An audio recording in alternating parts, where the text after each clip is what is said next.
عدن اپنے آفس میں بیٹھی آکاشا کے بارے میں سوچ رہی تھی کیونکہ آج کل گھر میں مکمل اداسی تھی۔ تبھی اس کی نظر کوریڈور سے گزرتی مہم اور حرم پر پڑی۔ ان دونوں کو دیکھتے ہی عدن آفس سے نکل کر باہر سیڑھیوں میں آ گئی۔ پاس سے گزرتے ہوئے اخلاقاً ان دونوں نے عدن کو سلام کیا۔ آپ لوگ شاید کلاس لینے جا رہی ہیں۔ عدن نے سر ہلا کر سلام کا جواب دیا اور پوچھا، نہیں میم، ہم تو اب کنٹین کی طرف جا رہے تھے، اب ہماری کوئی کلاس نہیں ہے۔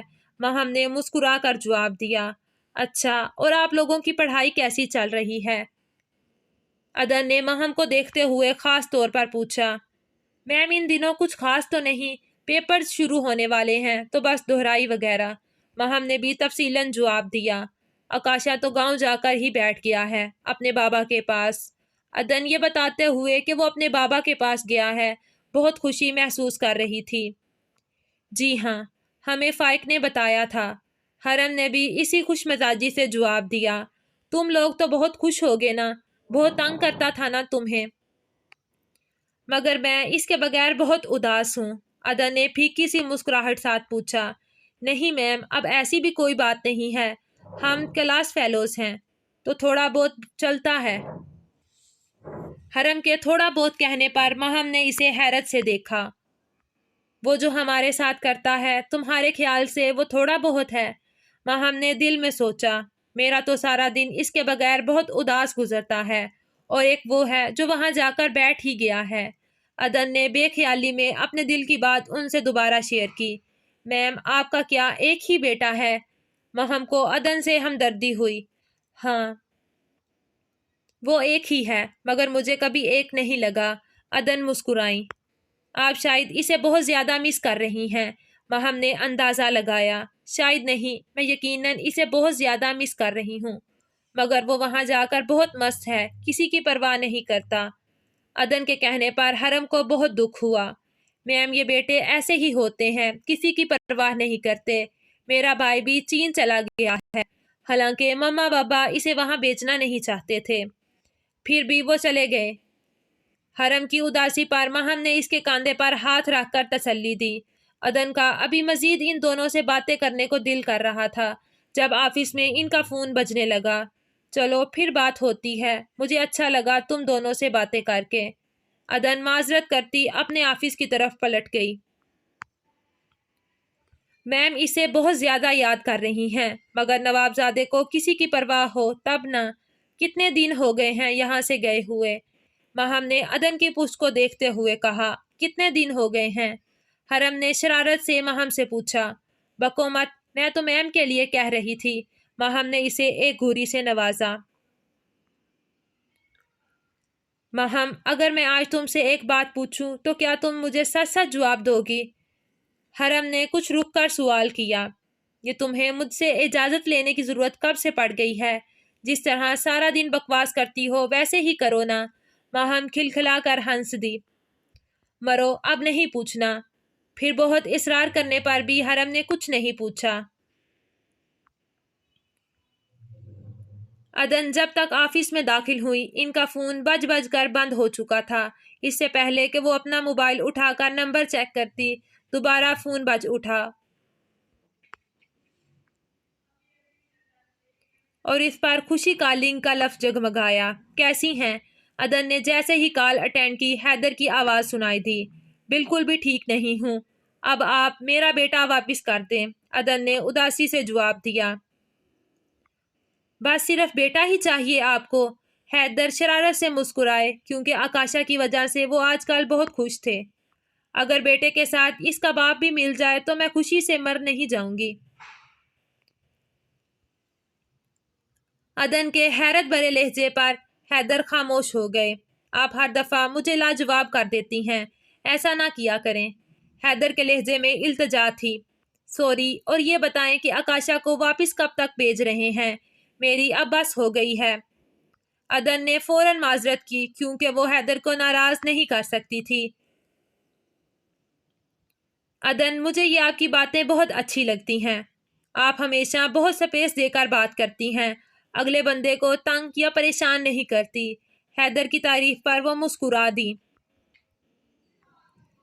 رہی بات آکاشا کی تو میرا دل ہی نہیں کر رہا اسے اپنی نظروں سے دور کروں۔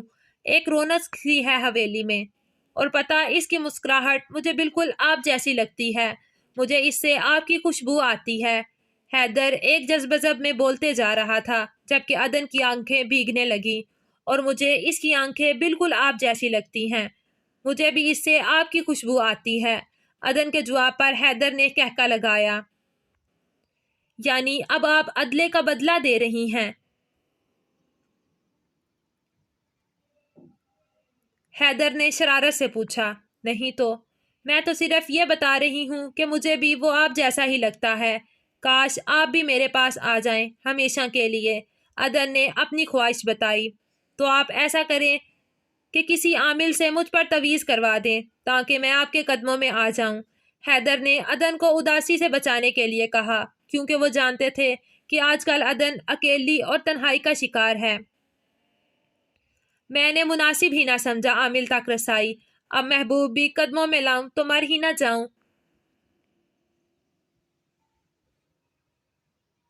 میں باتوں میں تو کبھی آپ سے جیت ہی نہیں سکتا، آپ نے مجھے لاجواب کر دیا ہے۔ عدن کے شعر پر حیدر مکمل خاموش ہو گئے کیونکہ اب بولنے کا مقصد ہی ختم ہو گیا تھا۔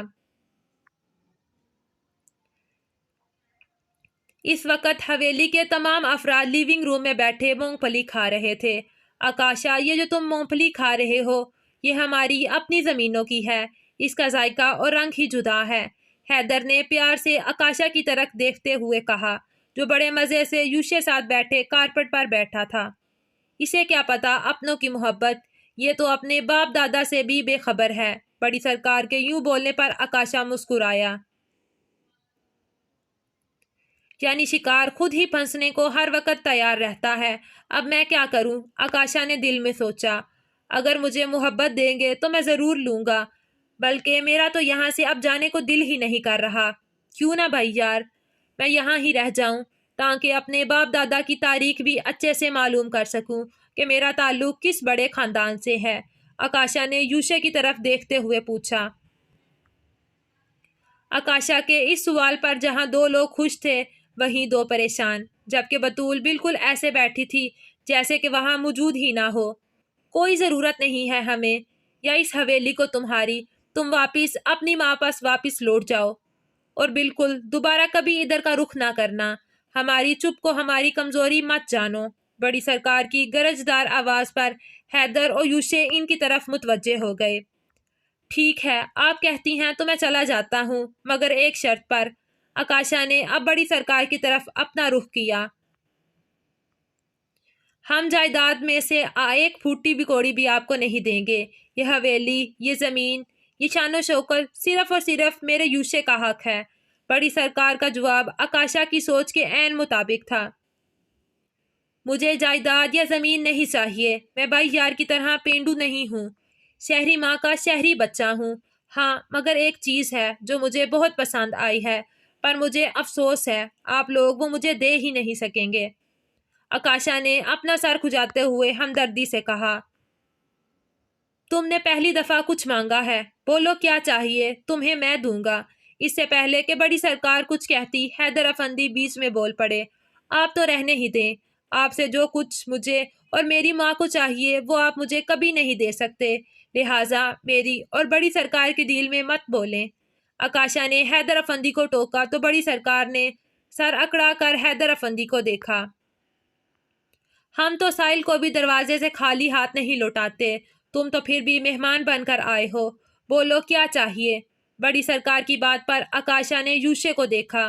دونوں کی مسکراہٹ یہ ثابت کر رہی تھی کہ پلان بالکل درست جا رہا ہے۔ سوچ لیں، شاید مجھے کچھ قیمتی چاہیے ہو۔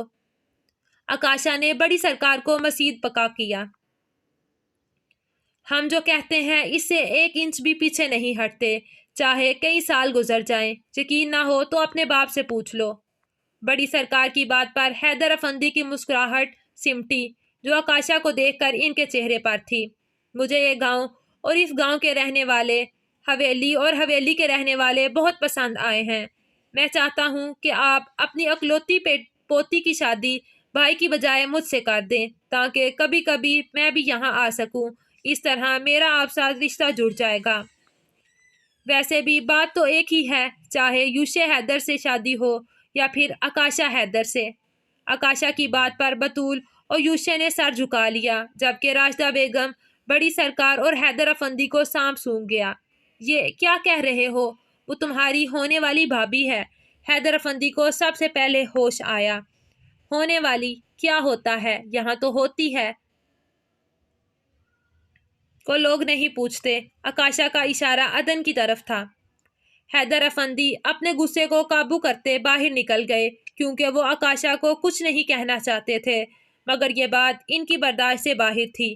حیدر افندی کے باہر نکلتے ہی بڑی سرکار نے یوشے کی طرف دیکھا، جیسے اس کی رائے جاننا چاہ رہی ہوں۔ میں تو آپ کے حکم کا غلام ہوں، مگر بڑی سرکار اگر دیکھا جائے تو آکاشا کی بات میں کوئی عیب نہیں ہے۔ یوشے کے جواب پر راشدہ بیگم کا پورا منہ کھل گیا۔ بہو، تم اور بطول اپنے کمرے میں جاؤ اور مجھے بات کرنے دو۔ راشدہ بیگم نے یوشے کو کچھ کہنے کے لیے اپنا منہ کھولا ہی تھا کہ بڑی سرکار نے روک دیا۔ ہاں، اب بولو، کیا کہنا چاہتے ہو؟ ان کے جاتے ہی بڑی سرکار نے یوشے سے پوچھا۔ آکاشا، تم بھی باہر لان میں جاؤ، میں ابھی آتا ہوں۔ یوشے نے آکاشا کو بھی باہر بھیج دیا۔ آپ جانتی ہیں کہ مجھے بطول کچھ خاص پسند نہیں، اور جہاں تک مجھے یاد پڑتا ہے تو آپ بھی اسے پسند نہیں کرتی۔ ہم اس کی شادی خاندان سے باہر اس لیے نہیں کر سکتے کیونکہ ہماری جائیداد باہر چلی جائے گی۔ پہلے تو ہمارے پاس کوئی دوسرا آپشن نہیں تھا، اس لیے میں مان گیا تھا، مگر اب تو ہے۔ جائیداد اس صورت میں بھی خاندان سے باہر نہیں جائے گی، اور بطول آپ کی نظروں سے بھی دور ہو جائے گی۔ یوشے کی بات بڑی سرکار نے مسکراتے ہوئے سر ہلایا، جیسے اس نے ان کے دل کی بات کی ہو۔ اور میری بات کا برہم بھی رہ جائے گا کہ ہم کسی کو خالی ہاتھ نہیں لوٹاتے۔ بڑی سرکار کی بات پر یوشے نے انہیں داد دی۔ ٹھیک ہے، بطول کی شادی تمہاری جگہ آکاشا سے کر دیتے ہیں، مجھے بھی کوئی اعتراض نہیں ہے۔ بڑی سرکار کی حامی پر یوشے نے سکھ کا سانس لیا۔ آدھا کام ہوا ہے اور آدھا ابھی باقی ہے، جو زیادہ خطرناک ہے۔ یوشے نے باہر آتے آکاشا کے کاندھے پر ہاتھ رکھتے ہوئے لاڈ سے کہا، تم حویلی والے بہت سازشی ہوتے ہو۔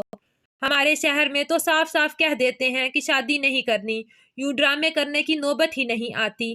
آکاشا نے سر نفی میں ہلایا، اسے یہ سب اچھا نہیں لگ رہا تھا۔ ہمیں روایات کی پاسداری کرنی پڑتی ہے اور بزرگوں کو بھی راضی رکھنا پڑتا ہے۔ سرداری بھی ہاتھ سے نہ جائے اور لڑکی بھی مل جائے، یوشے نے اپنے دھیان میں بول دیا، مگر اس کے آخری فقرے پر آکاشا چونکا۔ ایک منٹ، لڑکی بھی مل جائے؟ کون سی لڑکی؟ اسے تو تم اپنے ہاتھوں سے کسی اور کو دے رہے ہو۔ آکاشا کے سوال پر یوشے ہوش میں آیا اور ہنسنے لگا۔ ہے کوئی میرے آس پاس، بہت پاس، دل کے قریب، مگر بہت بدتمیز۔ یوشے نے دل پہ ہاتھ رکھتے ہوئے رازداری سے آکاشا کے کان میں سرگوشی کی۔ اسے بدتمیز کہہ رہے ہیں جو دل کے قریب ہے؟ آکاشا نے حیرت سے پوچھا۔ ہاں، کیونکہ وہ مجھے بہت برا سمجھتی ہے، یوشے نے ہنستے ہوئے جواب دیا۔ تو آپ اچھے ہیں، اس قسم کی حرکتوں کے باوجود بھی۔ آکاشا کا اشارہ اس کی شادی کینسل کرنے کی طرف تھا۔ مانا کہ ہم برے ہیں، مگر وہ کہے تو برا لگتا ہے۔ یوشے نے پیار سے آکاشا کو مکہ مارا۔ ہائے، پسلی توڑ دی۔ لوگ عشق میں نہر نکالتے ہیں اور آپ مجھے اس دنیا سے نکالنے کی تیاری کر رہے ہیں۔ آکاشا کی دہائی پر یوشے نے پھر اسے اپنے ساتھ لگا لیا اور چکر لگانے لگا۔ اب میں سمجھا، یہ سب ڈرامہ، بلکہ ڈرامہ سیریل اس کے لیے ہے؟ آکاشا نے سوالیہ انداز میں پوچھا۔ نہیں، بطول کے لیے بھی ہے۔ یوشے بالکل سنجیدہ تھا۔ مجھے بیرون ملک سے منگوانے کے یہی 2 مقصد تھے۔ آکاشا نے کنفرم کیا۔ نہیں، 2 اور بھی ہیں۔